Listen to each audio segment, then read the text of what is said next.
Bienvenue à l'étude biblique de ce matin et à tous d'être là.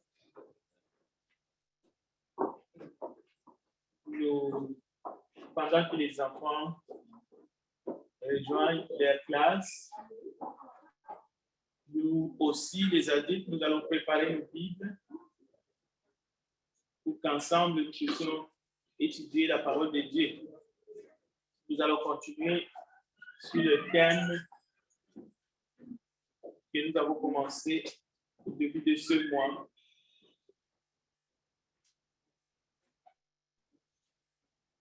Et le thème de la colère, de la déception, qui peut, à un moment venu, toucher même les enfants de Dieu, mais ça touche plus les gens du monde. Cela étant dit, nous allons introduire ce matin, qui est le premier jour de la semaine, jour où nous sommes réunis pour glorifier notre Dieu, l'adorer en esprit et en vérité, mais en même temps, nous savons que c'est le jour qui nous rappelle, nous commémorons la mort et la résurrection de notre Seigneur Jésus jusqu'à ce qu'il revienne. Nous allons participer à la table du Seigneur comme il a commandé lui-même de faire cela jusqu'à son retour. Mais nous voulons rappeler ici ce qui s'est passé dans la nuit où il fut livré. Simplement pour essayer de mettre en perspective ces sujets de la colère. Alors, je vais rappeler ici que lors de l'arrestation du Seigneur, il y a un de ses disciples qui a manifesté plus que l'indignation, on peut dire vraiment qu'il avait manifesté sa colère, mais de la manière la plus radicale, parce qu'il a sorti une épée et il a coupé l'oreille d'un soldat, justement, qui travaillait dans la cour, qui était même parenté du souverain sacrificateur. Ce qui est tragique, c'est que Pierre manifeste sa colère de manière à couper une oreille. C'est quand même une violence inouïe. Mais Jésus l'arrête parce que Jésus dit à Pierre, remets ton épée dans les fourreaux. Ces textes, vous pouvez les trouver dans Jean chapitre 18. Jésus dit à Pierre, remets ton épée dans les fourreaux. Et Jésus dit à Pierre, ne boirai-je point la coupe que mon père, la coupe de mon père, la coupe que mon père a prévue, ne boirai-je pas? C'est cette question-là qui nous interpelle. Maintenant, il faut comprendre et mettre en perspective qu'est-ce qui était dans cette coupe que Jésus devrait boire. Eh bien, il n'y avait pas son propre sang, ou tout ce que nous pouvons penser, parce que la coupe dont Jésus-Christ va boire, Jésus lui-même identifie cela comme étant la coupe de la colère. C'est la coupe de la colère du Père. Cela veut dire, ce n'est pas la colère du Père contre Jésus, mais notre péché a suscité une colère en Dieu. Et Dieu allait punir les péchés, devrait punir les péchés à cause de sa justice. Alors tout cela, la coupe était pleine. La coupe de la colère de Dieu était pleine. Et c'est Jésus qui a bu ça. C'est Jésus qui a pris ça sur lui. C'est-à-dire la punition qui devrait s'abattre sur la race humaine, c'est Jésus qui a pris ça sur lui. Et nous pouvons aller voir maintenant une autre image, toujours dans la perspective de la nuit. Pas seulement la nuit, mais Jésus est sur la croix. Maintenant, il est crucifié. Mais avant qu'il puisse rendre l'âme, quelque chose va se passer. C'est les 3 heures de ténèbres. Les 3 heures de ténèbres sur la terre entière. C'est le moment fatidique.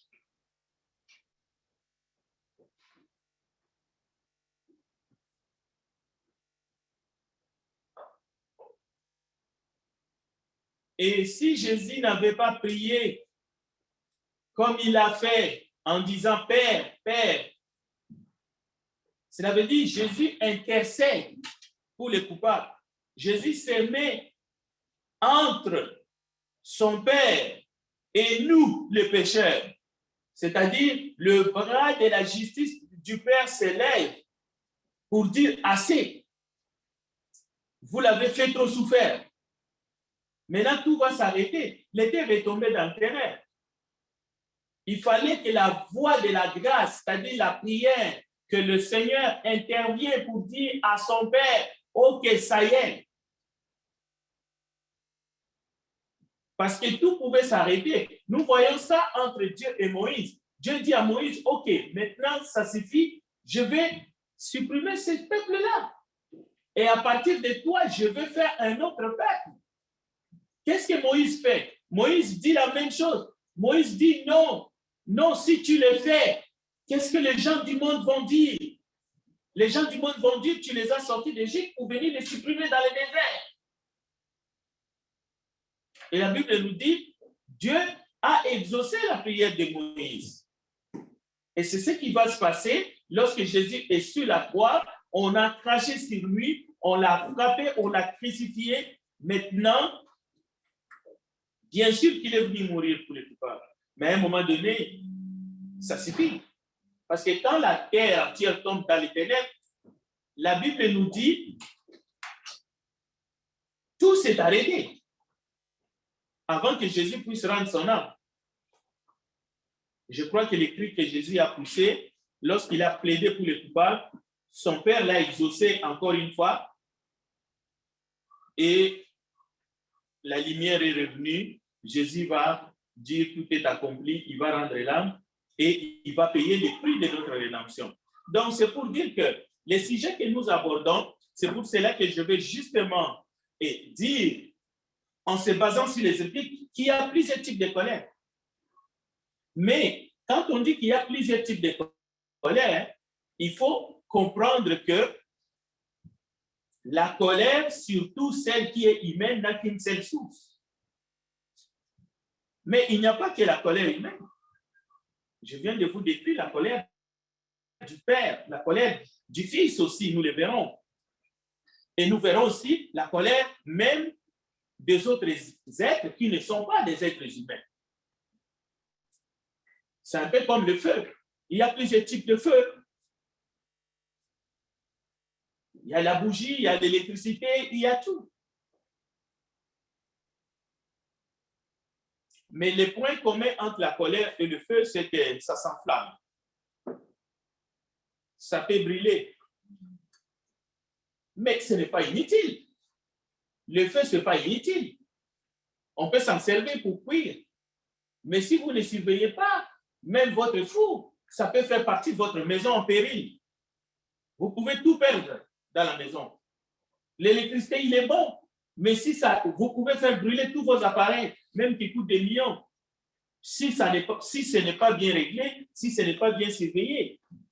Un petit feu, si on ne le contrôle pas, si vous ne l'éteignez pas à temps, même la bougie, c'est la même affaire. La colère peut s'enflammer comme le feu. Il y a du feu de brousse, il y a le feu pour les foudres. Où on fabrique du pain, ce n'est pas pareil. Et ainsi de suite. Mais ça peut brûler une plaque chauffante, un fer à repasser. Ça repasse les habits, mais ça peut brûler un enfant. Donc, qui peut dire qu'il n'a jamais ressenti de la colère? Qui peut se vanter dans cette salle ou dans ce monde qui n'a jamais exprimé un sentiment de désespoir, de l'incompréhension à l'égard peut-être des gens autour de nous, même à l'égard de notre Père Céleste? Qui est cet enfant qui peut prétendre que je ne me suis jamais senti frustré par la manière de parler de mes parents ou la manière de parler de ma mère, par la façon que mes parents m'ont corrigé? Quel enfant peut dire ça? L'Esprit de Dieu reconnaît et nous demande d'accepter la correction de Dieu comme des fils et des filles. Pourquoi l'Esprit de Dieu dans Hébreux 12:3 nous dit cela? Parce qu'il a vu en nous comment est-ce que nous frimons, comment est-ce que nous réagissons lorsque Dieu nous corrige. Ce texte-là n'est pas là simplement comme ça, parce que nous sommes des saints, nous sommes des anges. Donc, exprimer ou ressentir la colère, c'est un sentiment humain au départ. La colère fait partie de sentiments qui sont tout simplement humains. C'est une réaction qui est normale. C'est pour cela que la Bible dit que le soleil ne se couche pas sur votre colère. Et nous avons d'autres exhortations comme telles: n'attristez pas le Saint-Esprit. C'est-à-dire, n'allez pas toujours plus loin. C'est-à-dire, quelque chose qui est normal, quelque chose qu'on peut ressentir, qui est humain, qu'on ne peut pas gommer, qu'on ne peut pas effacer, qu'on ne peut pas diaboliser d'abord. Donc, il faut savoir qu'il y a des étapes. Ça demande un contrôle. Le Saint-Esprit est là, c'est notre ami, il est là, c'est notre enseignant, il est venu pour nous aider, mais il ne faut pas l'attrister. Que le soleil ne se couche pas sur votre colère.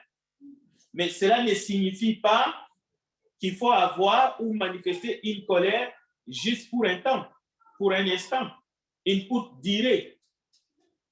Donc, même si c'est pour une courte durée, ça peut être une explosion de colère.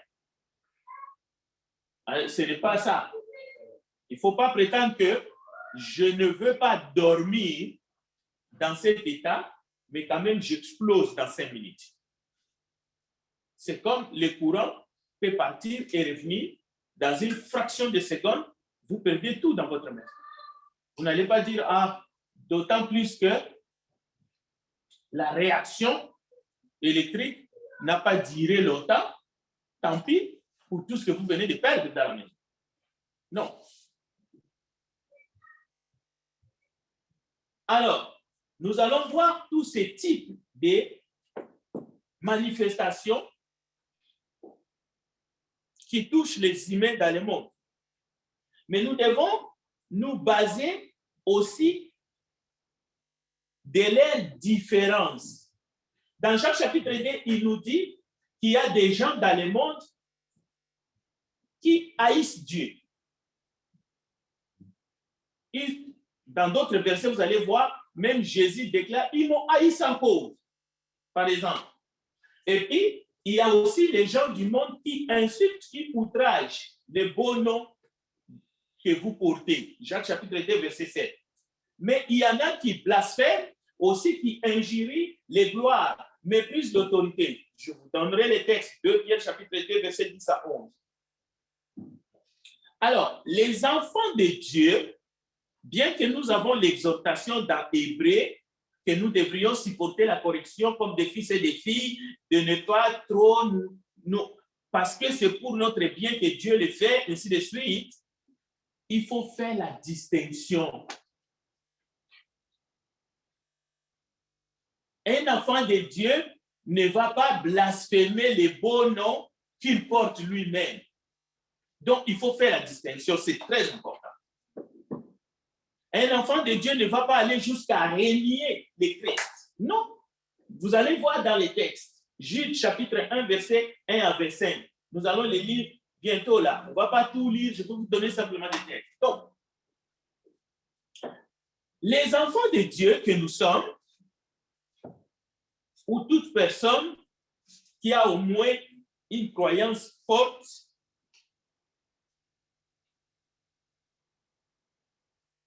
il reconnaît l'amour du Père pour ceux qui sont fils et filles de Dieu, mais cela n'exclut pas qu'il puisse avoir de temps en temps, parce qu'il n'a pas compris, qu'il puisse ressentir ces sentiments de colère. Mais il faut faire la distinction. Il ne faut pas confondre ces sentiments que Hébreu parle avec une opposition brutale contre Dieu qui provient de pécheurs et des antéchrists. Parce que l'antéchrist, c'est une opposition brutale. C'est comme Goliath qui se présente devant le peuple de Dieu qui dit, je vous lance les défis, je veux vous finir. Celui qui est plus fort qui vient vers moi. C'est pour cela que David a dit, non, tu insultes le nom de l'Éternel très haut, je veux venir te trouver sur ton terrain où tu es. Donc, il ne faut pas confondre ça.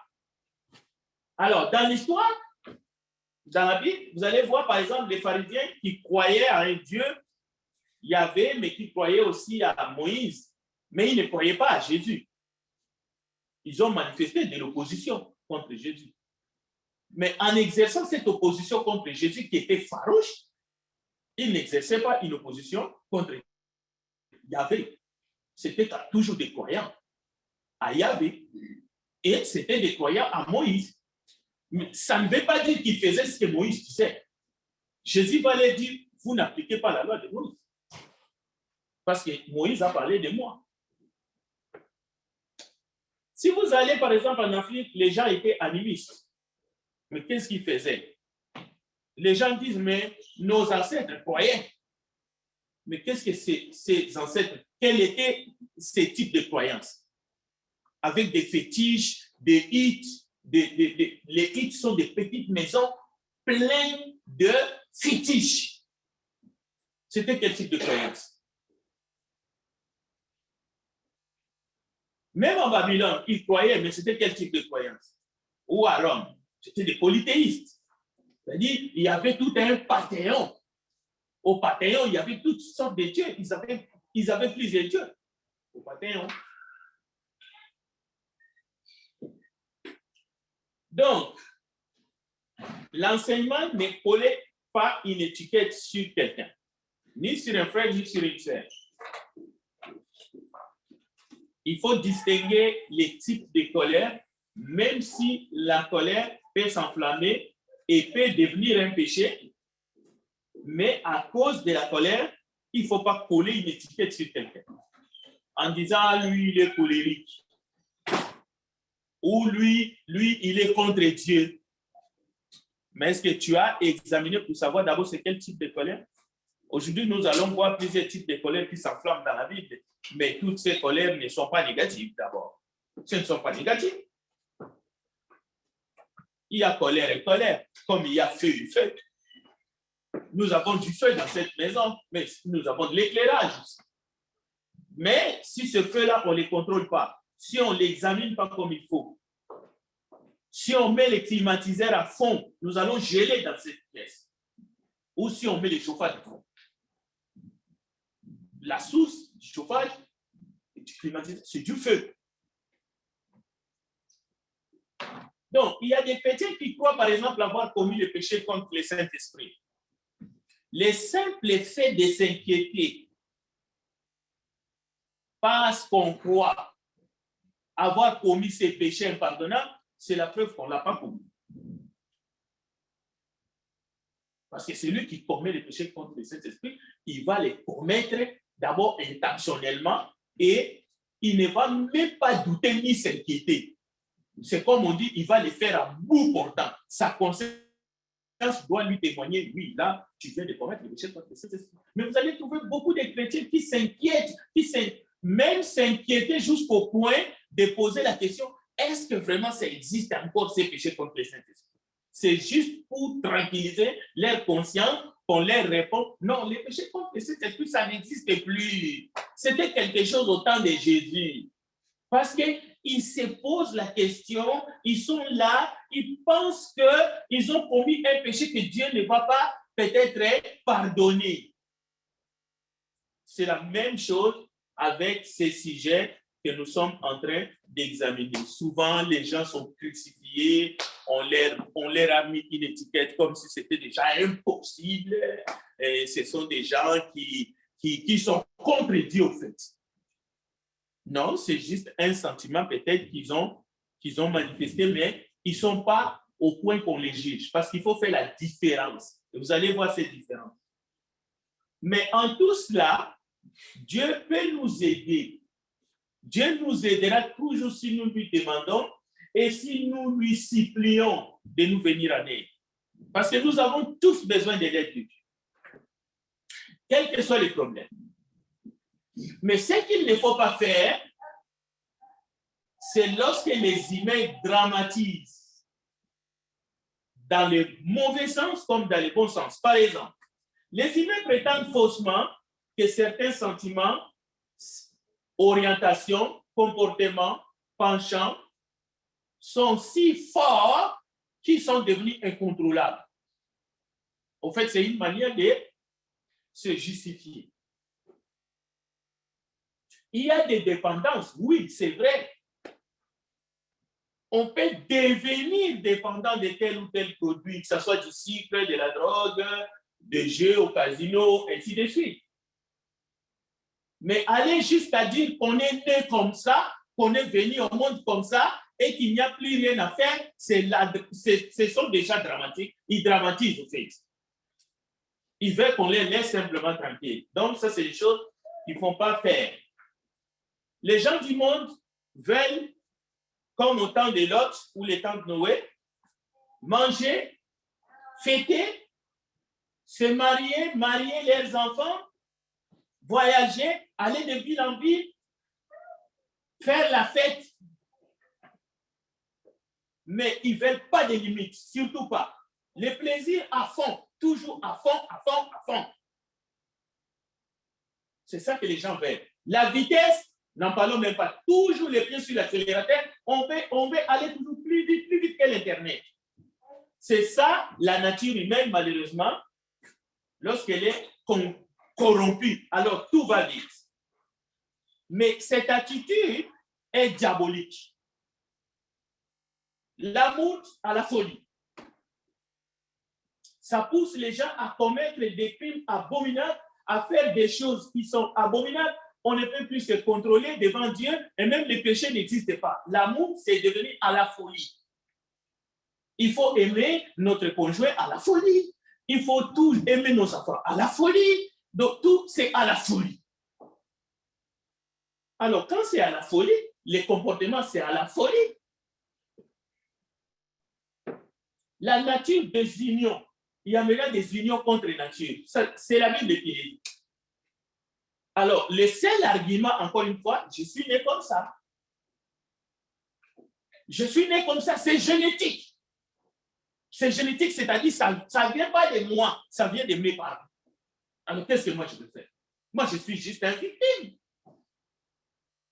Alors, quand on ne dit pas c'est génétique, on peut dire c'est générationnel. C'est en moi. Alors, si c'est en toi, ne le dirige pas vers autour. Parce qu'à partir du moment où toi, tu dis que c'est en toi, on ne peut plus rien faire. Ce comportement-là est inné. Comment tu le diriges vers autour?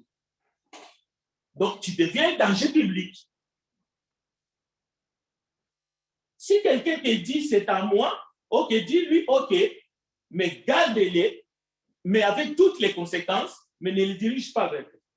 Parce que tu le diriges vers des innocents.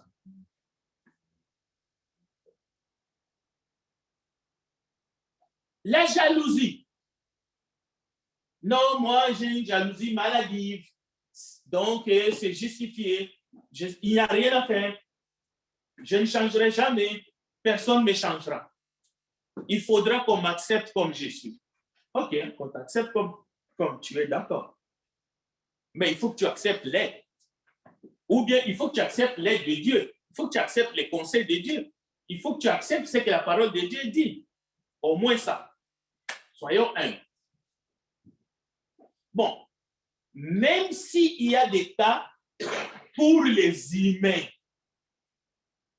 même les médecins peuvent dire qu'il n'y a plus rien à faire dans cette situation. Ça existe, on ne peut pas le nier. Mais aller prétendre même pour Dieu, il n'y a plus rien à faire. Et pourtant, l'Écriture déclare ce qui est impossible aux hommes est possible à Dieu. N'est-ce pas le manque de foi total? Donc, en tout cas pour Dieu, si on est croyant, on ne peut pas aller jusqu'au point de dire que c'est impossible à Dieu. Mais même si tout est possible à Dieu, Dieu ne va pas aller jusqu'à violer notre volonté. Ah, ça c'est intéressant. Il faut comprendre ça. Il ne faut pas avoir peur. Dieu est puissant, Dieu est capable de faire n'importe quoi, mais Dieu ne va pas violer la volonté humaine. Dieu respecte ta volonté. Dieu respecte ma volonté. C'est-à-dire, si je refuse de changer, il va respecter. Dieu n'a pas converti Saul contre son gré, contre sa volonté. Ce n'est pas de la brutalité. Je vais vous dire pourquoi. Parce que Saul, lorsqu'il est devenu Paul, même s'il a été mis à terre et il a obéi, il est allé là où la voix lui a dit d'aller. Il a vécu sur la terre pendant longtemps. Et pendant tout ce temps, il pouvait changer de direction. Il avait sa vie dans sa main. Il pouvait dire, bon, Jésus, maintenant, toi et moi, on se sépare. Mais, il nous envoie un message, il dit, j'ai combattu le bon combat. J'ai traité durement mon corps. Je l'ai assujetti. Cela veut dire, sa volonté était engagée. Et comme il a persévéré et qu'il a combattu le bon combat, il peut dire à la fin, la couronne de justice m'attend. Donc, Dieu n'a pas violé la volonté de Saul. Et c'est la même chose pour vous et moi, ici ce matin, et pour tous les humains. Donc, même des choses simples telles que l'alcoolisme et toutes ces choses-là, encore une fois, il y a des cas de maladie, soit ça se soigne, il y a des prises en charge, pour les cas de drogue, c'est la désintoxication. Il y a toujours que la personne doit accepter. On ne peut pas te forcer. C'est la même chose avec nos sentiments que nous croyons que c'est plus fort que nous. Surtout dans les cadres de la colère ou autre. On s'est mis dans la tête, oh non, non, oh, moi je suis comme ça, moi je pète les plans. Non, non, non, non, c'est pas vrai. Dieu ne t'a pas créé comme ça. Bon, j'ai voulu vous poser une question simple et je me suis posé moi-même. Est-ce que je crois à la résurrection? Est-ce que c'est simple? Est-ce que vous avez des preuves? Oui, Jésus est ressuscité, mais c'est le seul. C'est le seul. Lazare est ressuscité, mais il est mort. Toutes les personnes que Jésus a ressuscitées sont mortes. Mais le seul qui est mort, qui est ressuscité, qui est en vie, Jésus. Mais personne ici a vu Jésus. Nous croyons à la résurrection parce que nous avons la parole, les Écritures. Mais pour Dieu, ce n'est pas difficile. Parce que c'est lui qui a ressuscité Jésus d'entre les morts. Mais nous croyons. Alors pourquoi est-ce que certaines choses de cette vie, nous les rendons si complexes, si difficiles, comme si même Dieu en était incapable de solutionner cela? Oui, nous pouvons être capables, mais soyons quand même partants. C'est-à-dire, venons vers Dieu en nous jetant à genoux, en disant, Seigneur, moi je ne peux pas, mais toi tu peux. C'est au moins jusque-là. Alors, voici un texte que nous allons lire ensemble. Je ne veux pas tout lire avec vous, mais c'est Hébreux chapitre 2, on l'a cité. Regardez juste le verset 3, Hébreux 12, verset 3. Si vous avez trouvé, vous pouvez le lire.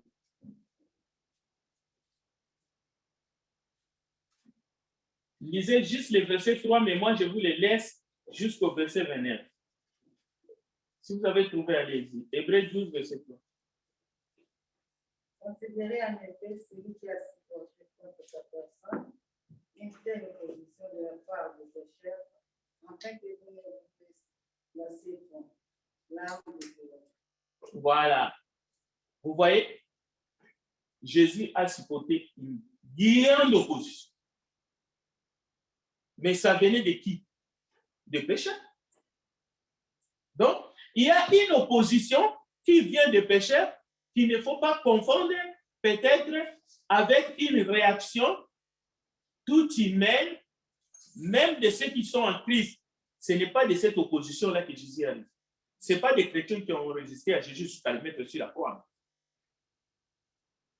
Ne prêtez pas de mauvaises intentions à quelqu'un dans cette salle ou dans la famille de Dieu. S'il est vraiment dans la famille de Dieu, Jésus a supporté cette opposition de la part des pécheurs.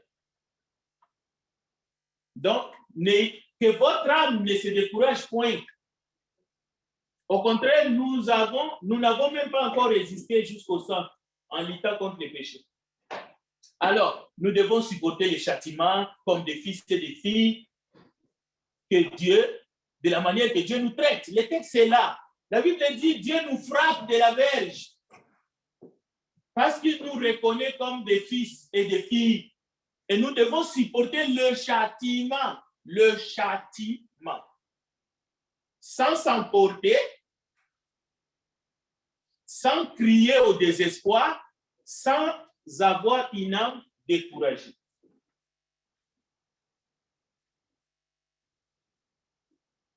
Ce texte-là a sa place.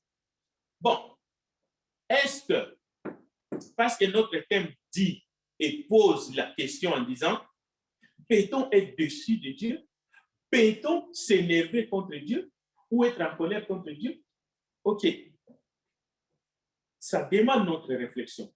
Mais écoutez, nous ne sommes pas en train d'apprendre qu'il ne faut pas crier au secours. Il faut crier au secours à Dieu. Il faut invoquer son nom. Dans tous les temps, les gens ont invoqué le secours de l'Éternel. Mais pas seulement pour nous. Pas seulement pour nous. Parce que la Bible dit Dieu cherche des intercesseurs qui se mettent dans la brèche. C'est-à-dire nous pouvons invoquer Dieu pour les autres. C'est-à-dire les autres sont touchés. Nous sommes en train d'invoquer Dieu. Nous sommes en train de crier son secours. Nous sommes en train d'implorer sa grâce. Pas pour nous, mais pour les autres. Mais avec toute notre force, avec tout ce que nous avons, avec tous nos sentiments, mais pas, nous ne sommes pas en train de le blâmer, par exemple. Nous verrons la différence. Alors, 2 Pierre. Alors, dans 2 Pierre ici, voici, le texte est devant vous. Il y a parmi les peuples des faux prophètes, ok? Il y a aussi des faux docteurs qui vont introduire des sectes pernicieuses, ainsi de suite. Au verset 7, il dit, Lot, le juste. Écoutez bien, Lot, le juste, profondément attristé de la conduite des hommes de Sodome et Gomorrhe.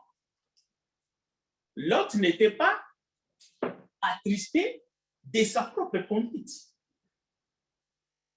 mais de la conduite de ces hommes sans frein dans leur dissolution. Alors, si vous élaborez ces textes, vous allez voir que Lot était en colère. Maintenant, ne confondez pas cette colère de Lot avec les colères de pécheurs qui étaient en opposition avec Jésus. Si vous confondez ça, c'est fini. Vous vous perdez. Vous allez condamner les innocents. Vous allez condamner l'autre les justes. Parce que l'autre est attristé et même profondément à cause de ce qu'il voyait, à cause de la conduite. Vous pouvez reprocher l'autre en disant, écoute, l'autre, tu te plais, tu n'es pas Dieu. Occupe-toi de tes affaires, l'autre. Mais non, c'est le texte qui le dit. Ça, c'est la Bible. Cela veut dire qu'il faut toujours savoir les limites. Il y a le feu de bougie, il y a ce feu-là, il y a le feu de brousse, il y a le feu qu'un pyromane a allumé, mais pour brûler la forêt ou les champs de quelqu'un. C'est toujours du feu. Ça demande un contrôle. Même la tristesse de l'autre demande un contrôle parce que ça peut s'enflammer et même ça peut se retourner contre lui. Il faut être intelligent. Mais il ne faut pas condamner pour condamner.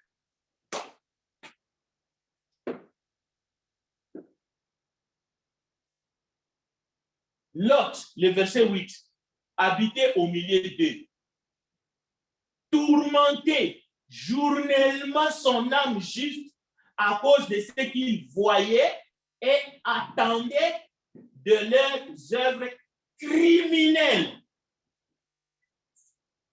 Mais il est appelé juste. Tout est une question de dose. Est-ce que l'autre a condamné Dieu d'avoir créé des hommes pervers et des femmes perverses qui habitaient Sodome et Gomorrhe? Non. Mais son âme était tourmentée. Je vous laisse les textes. Regardez le verset 12. Eux là, c'est qui? Semblables à des brutes qui s'abandonnent à leur penchant naturel et qui sont nés pour être pris et détruits. Ils parlent d'une manière injurieuse de ce qu'ils ignorent et ils périront par leur propre corruption. Ce n'est pas des enfants de Dieu dans une salle comme ce matin, le eux. Même si nous pouvons avoir des ressentiments ou des questions, des interrogations, nous ne sommes pas ces gens-là ici dans des pierres. Cela veut dire ne mettez pas tout dans un même sac. Ne mettez pas tous vos œufs dans le même panier. Parce que si vous devenez un homme sans sentiment, c'est-à-dire vous ne ressentez plus rien, donc vous êtes devenu comme un mur. Vous n'êtes plus un être humain.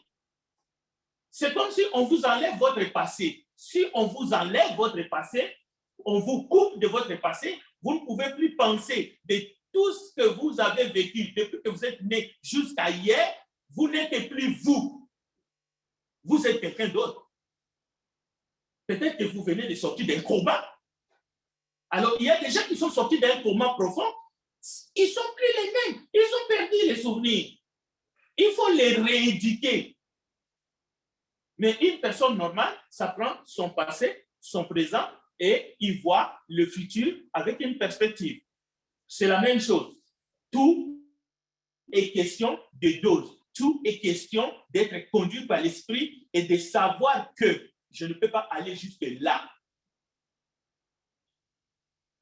Je ne dois pas prendre Dieu comme mon adversaire, mais je peux m'exprimer, je peux lui parler avec respect parce qu'il est mon créateur. Mais il voit déjà mon cœur, il voit dans mon cœur, je ne peux rien lui cacher au fait.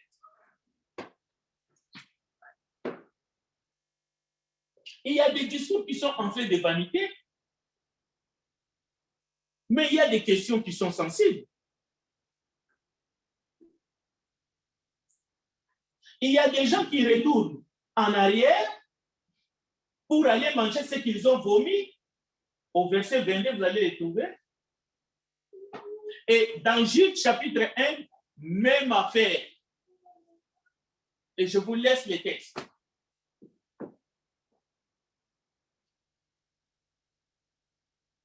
Il parle au verset 10 de manière injurieuse de ce qu'ils ignorent. Ils se corrompent dans ce qu'ils ne savent. Ils se corrompent dans ce qu'ils savent naturellement comme le brut. Verset 10. Jude 1, 10.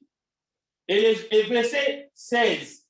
Ce sont des gens qui murmurent, qui se plaignent de leur sort, qui marchent selon leur convoitise, qui ont à la bouche la parole hautaine, qui admirent les personnes par motif d'intérêt. Mais vous, bien-aimés, souvenez-vous des choses annoncées d'avance par les apôtres de notre Seigneur Jésus-Christ. Ça, c'est le verset 17.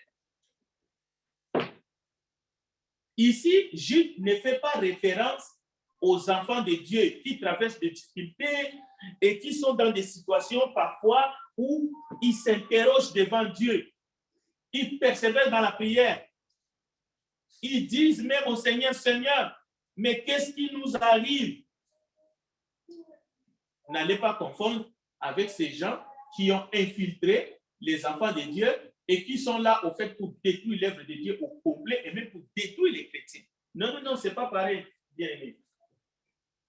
Les exhortations qui sont ici dans Jude s'adressent à la famille de Dieu. Ça s'adresse à nous pour que nous ayons des comportements équilibrés les uns envers les autres et même envers notre Père céleste. Un enfant, même s'il est puni par sa mère, même par son père, et même si il est fâché, mais quelque part, si cet enfant n'a pas franchi la ligne rouge, il sait toujours, ah, ça c'est mon père, ça c'est ma mère. C'est elle qui m'a porté pendant 9 ans. Mais lorsqu'on a franchi la ligne rouge, là, on devient fou. On peut prendre une arme contre sa mère ou contre son père. Ou bien on peut trahir son père au point même qu'il risque la mort. Là, on a franchi la ligne rouge. C'est la même chose. Nous ne pouvons pas franchir la ligne rouge avec celui qui nous a tant aimés, qui est notre Dieu. Nous devons nous contrôler. Alors, ne confondez pas, par exemple, la colère d'Éliou dans le livre de Job avec les 3 autres amis ou dans Jacques, comme nous avons vu, des grands de ce monde, des riches, les gens de ce monde qui parlent avec grandiloquence et qui outragent le beau nom que nous portons. N'allez pas confondre. Parce que Éliou, sa colère va s'enflammer. Job 32. Et plusieurs fois dans Job 32, la colère d'Éliou s'enflamme contre Job. La colère d'Éliou s'enflamme contre les 3 autres amis de Job. Mais allez méditer qu'est-ce qu'Éliou est en train de dire. Éliou est en train de dire, écoute Job, tu te prends pour juste devant Dieu. Et la Bible dit sa colère s'enflamma contre Job. Mais la Bible dit Job était juste intègre, non? Mais Job était juste intègre dans ce monde, mais par rapport aux humains. Parce qu'à la fin de la vie de Job, Job lui-même va dire à Dieu, je parlais comme un insensé. Donc, si nous sommes justes, nous ne sommes pas justes devant Dieu. Dieu nous justifie, Dieu nous déclare justes, mais on ne va pas s'apprendre à lui. Mais Job a parlé comme s'il mettait Dieu en face de lui pour dire, écoute, tu n'as pas le droit. Pourquoi tu m'as fait subir tout ça? Mais c'est lui qui l'a frappé de la tête au pied, c'était Satan. Oui, Dieu a permis. Mais il a parlé. Lisez les livres de Job, à partir du verset 38 jusqu'à 42, vous allez voir les 10 chapitres. Mais ce que Éliou dit, je n'ai pas trouvé où Éliou est reproché parce que sa colère s'est enflammée. Je n'ai pas trouvé. Mais j'ai examiné mot après mot des choses qui sont sorties de la bouche d'Éliou. Et je vous demande de les faire. C'est Éliou qui a dit, par exemple, mais en réalité, dans l'homme, c'est l'esprit, le souffle du Dieu Tout-Puissant qui donne l'intelligence. Mais la Bible dit, en le disant, il s'est enflammé en colère contre ça. Donc, encore une fois, même cette colère-là d'Éliou, il faut les contrôler. Parce que ça peut s'enflammer au point de devenir dangereuse contre Éliou. C'est pour cela que j'ai donné l'exemple d'une bougie que vous allumez pour éclairer votre pièce. Peut-être que vous êtes allé en cabane la nuit. Si vous ne contrôlez pas cette bougie-là qui est pour les biens, pour l'éclairage, dans votre cabane, dans votre chalet, le chalet peut partir en feu. Je ne suis pas en train de justifier. Non. Moi, je vous laisse les textes. Job chapitre 32. Éliou va dire des choses parce que ces 3 amis de Job étaient plus âgés que lui. Écoutez ce que Éliou dit. Éliou, fils de Barak de Buz, je lis le verset 6, prit la parole et dit, je suis jeune et vous êtes des vieillards. C'est pourquoi je crains. J'ai redouté de vous faire connaître mon sentiment. Je disais à moi-même, les jours parleront. Le grand nombre des années enseignera la sagesse. Mais en réalité, ce n'est pas l'âge qui procure la sagesse. Ce n'est pas la vieillesse qui rend capable de juger. Écoutez, Éliou, comment est-ce qu'il parle? À des personnes qui étaient plus âgées que lui. C'est pour cela qu'on dit sa colère s'enflamma. Mais je n'ai pas trouvé les reproches qui viennent de Dieu, même qui viennent de ces trois amis de Job qui étaient des vieillards plus que lui. Parce qu'il a parlé de manière sensée. Cela veut dire que la colère comme telle, ce n'est pas un péché initialement. Mais tout dépend de la manière que ça se développe et de la manière que tu vas te coucher avec ça. Tout dépend. Mais il faut faire très attention. Et il termine en disant au verset 22 de Job 32, car je ne sais pas flatter. Ça, c'est lui. Hein. Je ne sais pas flatter. Mon Créateur m'enlèverait bien vite. Et il a parlé, ça, ce n'est que. Bien, Moïse, je vais m'arrêter.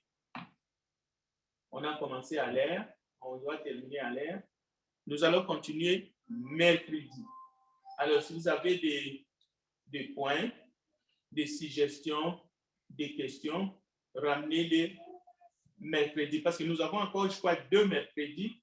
Je pense que nous allons terminer ce sujet. J'ai trouvé ça riche, très riche, d'abord pour moi-même, mais c'est important pour nous parce que nous sommes des enfants de Dieu. Nous devons savoir comment vivre avec ce Dieu qui nous aime, avec qui nous marchons. Prions ensemble. Éternel Dieu Tout-Puissant, ton nom est grand. Tes œuvres aussi.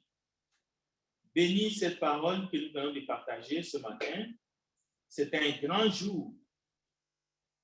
Ce n'est pas un jour de la colère, mais c'est un jour de la grâce. Parce que Jésus-Christ est mort et ressuscité. Il est revenu à la vie. Il nous a justifiés. Et nous te louons pour cela. Accepte ces cultes d'action de grâce, ces cultes de reconnaissance pour tout ce que tu as accompli pour nos âmes, mais aussi pour nos vies. Bénis, Seigneur, ce moment que nous allons passer ensemble, avec les enfants, avec les jeunes, pour te louer, pour te chanter. Conduis-nous. Au nom de Jésus-Christ, nous avons ainsi prié. Amen. Dieu bénisse à toi.